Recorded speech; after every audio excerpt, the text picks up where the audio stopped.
السلام علیکم ورحمۃ اللہ وبرکاتہ۔ اعوذ باللہ السمیع العلیم من الشیطان الرجیم من ہمزہ ونفخہ ونفثہ۔ بسم اللہ الرحمن الرحیم۔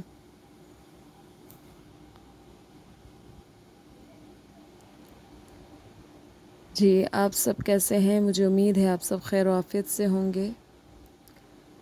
اور آج کا لیسن نمبر 8 ہے، اور لام کا مخرج میں بتانے جا رہی ہوں۔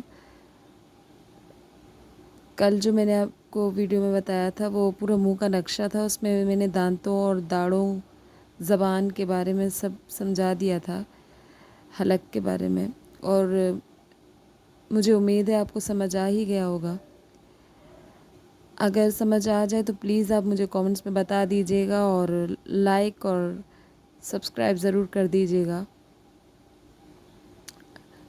آج کا جو مخرج ہے لام، ان کا تعلق دانتوں، داڑوں اور لسان سے ہے،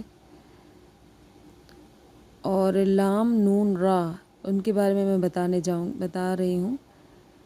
لام زبان کا کنارہ جب ثنایا، رباعی، انیاب اور ضواحک کے دائیں یا بائیں جانب مسوڑوں کو لگے تو یہ حرف ادا ہوتا ہے لام۔ زبان کا کنارہ عربی میں ان کو کہتے ہیں طرف اللسان، وہ میں نے بتا دیا تھا ویڈیو میں۔ اور ثنایا سامنے کے 4 دانت، رباعی ان کے 7، انیاب اور ضواحک یعنی داڑیں، ضواحک داڑیں ہیں، سب سے جو اوپر داڑیں ہیں ان کو ضواحک کہتے ہیں۔ دائیں یا بائیں جانب مسوڑوں کو لگے تو یہ حرف ادا ہوتا ہے لام۔ اب آ جاتے ہیں ہم نون پر۔ نون جب زبان کا کنارہ ثنایا، رباعی اور انیاب سے لگے تو یہ حرف ادا ہوتا ہے نون۔